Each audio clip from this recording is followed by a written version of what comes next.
Welcome to the Deep Dive. Today, we're plunging into Chapter 11 of the Bhagavad Gita. This is the Vishwarupa Darshana Yoga, often called, the vision of the universal form.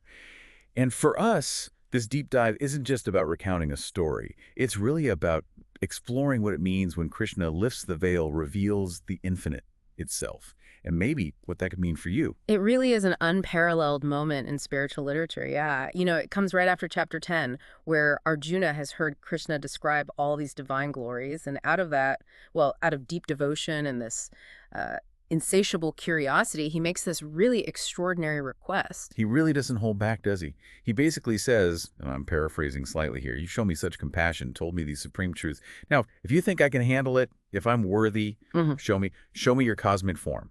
I mean, so imagine the audacity, but also the sheer devotion behind asking that. He's asking to see the unseeable, right? Absolutely, it's huge. And Krishna agrees, which is amazing in itself. And this is crucial, he adds a condition. He says, you can't see this form with your ordinary eyes. So I grant you divine sight. And that immediately tells us, doesn't it? To grasp this kind of truth, this vastness, you need a whole different way of seeing. Our everyday perception, it's just not equipped for it. Okay, so Arjuna gets this divine sight, and then, wow. The Gita describes this unfolding vision, and the word is definitely overwhelming. We're talking infinite faces, countless arms and legs, brighter than 1,000 suns blazing at once, fierce, terrifying, but also incredibly beautiful. I can only try to picture what that must have actually felt like. And what's truly staggering isn't just the visual scale of it. It's what he sees within that form. It's not static. He sees all the gods, every kind of being, past, present, and even the future unfolding. He sees the warriors on the battlefield meeting their end. He sees the whole cycle, creation, destruction, everything.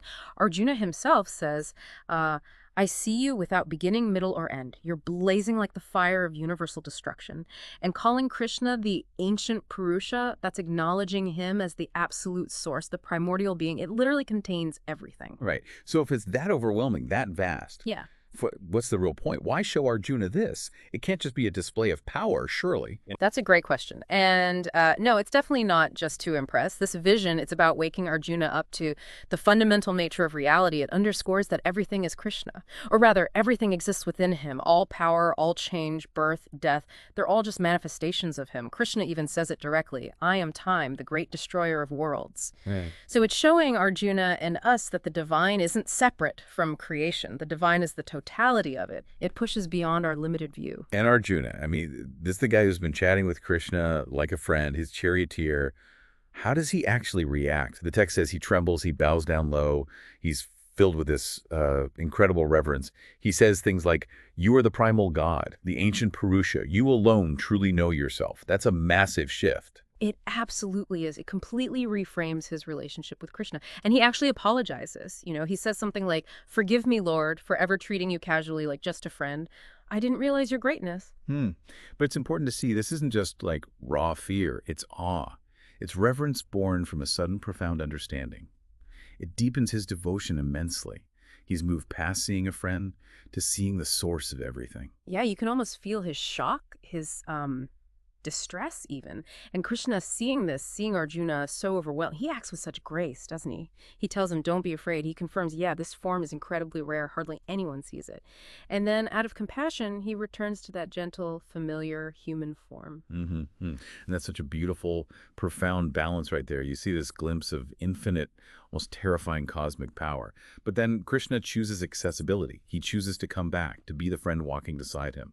It shows the divine is both that unimaginable vastness and intimately close, personal, there for the devotee. It's not one or the other. Okay, let's try and boil this down now. Let's pull out some key takeaways for you listening to this deep dive.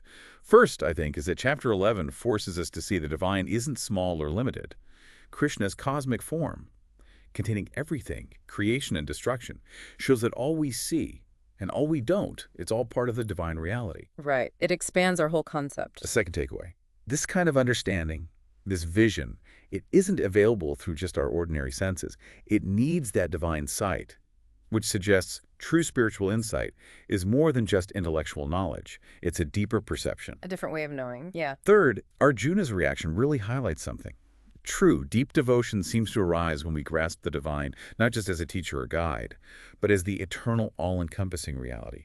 Perceiving that immense power and vastness, that's transformative. It shifts everything. And finally, perhaps the most touching part. Yeah. Despite that infinite power, that overwhelming vastness, Krishna chooses, out of love, out of grace, to be relatable, to appear in human form.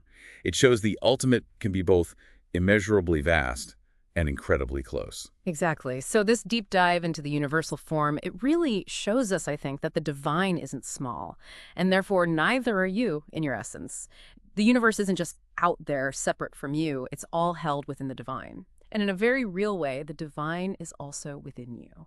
So what does that mean for you personally? Think about it. You're part of something absolutely limitless. What would change if that truth that you are intrinsically part of the infinite wasn't just a belief you held, but something you could somehow actually see or perceive? That's definitely something to mull over. Next time, we're going to continue our journey through the Gita. We'll be moving into chapter 12, and that focuses on Bhakti Yoga, the yoga of devotion. It's often called the most accessible path, so you won't want to miss our deep dive into that.